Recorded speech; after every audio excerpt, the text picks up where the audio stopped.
Apa kabar pemirsa semuanya? Kembali lagi di channel ini. Hari ini kita akan membahas sebuah topik yang sangat menarik dan dekat dengan kehidupan kita sehari-hari, tentang realitas pajak versus pemalakan, pungutan liar, pemerasan yang terjadi di masyarakat kita.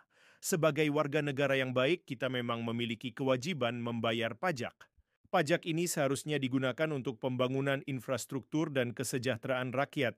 Namun faktanya masyarakat kita sekarang seperti terkena beban ganda. Dari atas ada pajak resmi yang begitu banyak, dari bawah banyak terjadi pemalakan, pungutan liar, pemerasan, dan berbagai macam tindak kriminalitas.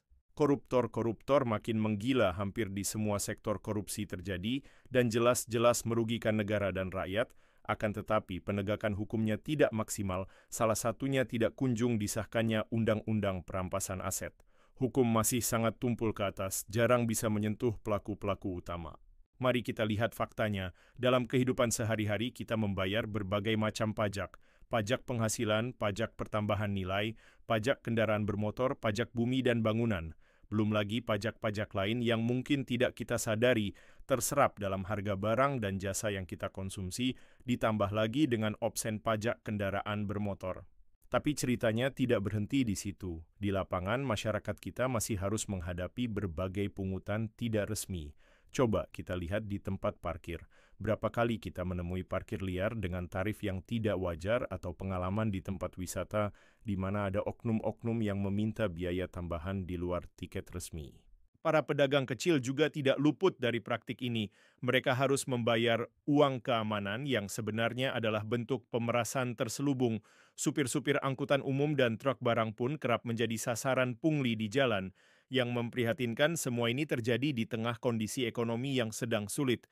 Penghasilan masyarakat cenderung stagnan bahkan menurun, sementara harga-harga kebutuhan pokok terus naik. Banyak keluarga yang harus menanggung beban tambahan karena anggota keluarganya kehilangan pekerjaan. Biaya pendidikan yang semakin mahal juga menambah beban masyarakat.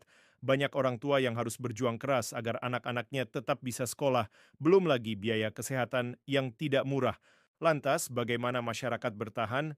Banyak yang terpaksa mengambil pekerjaan tambahan.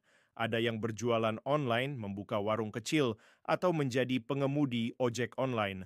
Semua demi memenuhi kebutuhan hidup yang terus meningkat. Yang perlu kita soroti adalah bagaimana menciptakan sistem yang lebih adil. Pajak memang penting untuk pembangunan, tapi penggunaannya harus transparan dan tepat sasaran, cegah dan berantas secara maksimal, agar tidak terjadi korupsi-korupsi yang terus-menerus merugikan negara dan rakyat. Sementara itu, pemalakan, pungutan liar, pemerasan dan kriminalitas yang meresahkan masyarakat harus diberantas secara sistematis. Pemerintah sebenarnya sudah memiliki berbagai program bantuan sosial. Namun implementasinya masih perlu diperbaiki agar benar-benar sampai ke yang membutuhkan. Pengawasannya juga harus diperketat. Masyarakat juga harus lebih berani melaporkan segala bentuk tindak kejahatan tersebut yang mereka temui. Dengan teknologi sekarang, kita bisa memanfaatkan media sosial dan aplikasi pengaduan untuk melaporkan kejadian-kejadian seperti ini. Yang tidak kalah penting adalah edukasi tentang hak dan kewajiban sebagai warga negara. Masyarakat perlu tahu apa saja yang termasuk pungutan resmi dan mana yang ilegal. Dengan pengetahuan ini, mereka bisa lebih waspada dan tidak mudah diintimidasi. Kita juga perlu mendorong terciptanya lapangan kerja baru. Ini bisa dimulai dari pemberdayaan UMKM, pelatihan keterampilan, hingga menciptakan iklim investasi yang sehat. Dengan begitu, beban ekonomi masyarakat bisa sedikit berkurang. Di tengah situasi yang tidak mudah ini, solidaritas sosial menjadi sangat penting. Berbagai komunitas dan organisasi sosial telah menunjukkan perannya dalam membantu sesama. Ini adalah modal sosial yang harus terus diperkuat. Di lain hal, sepanjang tidak ada penegakan hukum mustahil, negara akan maju, rakyat akan sejahtera, investasi akan masuk, dan pengangguran berkurang. Saat ini faktanya rakyat harus berjuang dan bertahan hidup dalam menghadapi tekanan-tekanan ekonomi dan menjaga dirinya masing-masing agar bisa hidup.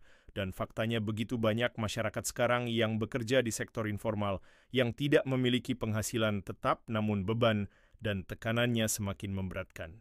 Banyak masyarakat yang bekerja pada sektor informal bertahan hidup tanpa tersentuh dan tidak meminta dan mendapat apa-apa pada pemerintah, hanya berharap ada keadilan, keamanan, sehingga masyarakat dapat berusaha dengan tenang.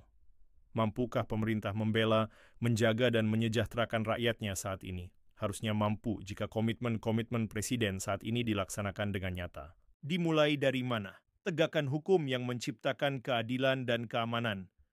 Untuk mengakhiri pembahasan hari ini, mari kita sama-sama berkomitmen untuk menciptakan perubahan agar keadaan membaik sekecil apapun itu. Mulai dari diri sendiri, keluarga, hingga lingkungan terdekat. Perubahan besar selalu dimulai dari langkah-langkah kecil. Terima kasih sudah menonton video ini sampai selesai. Jangan lupa like, komen, dan subscribe untuk mendukung channel ini terus berkarya. Sampai jumpa di video berikutnya.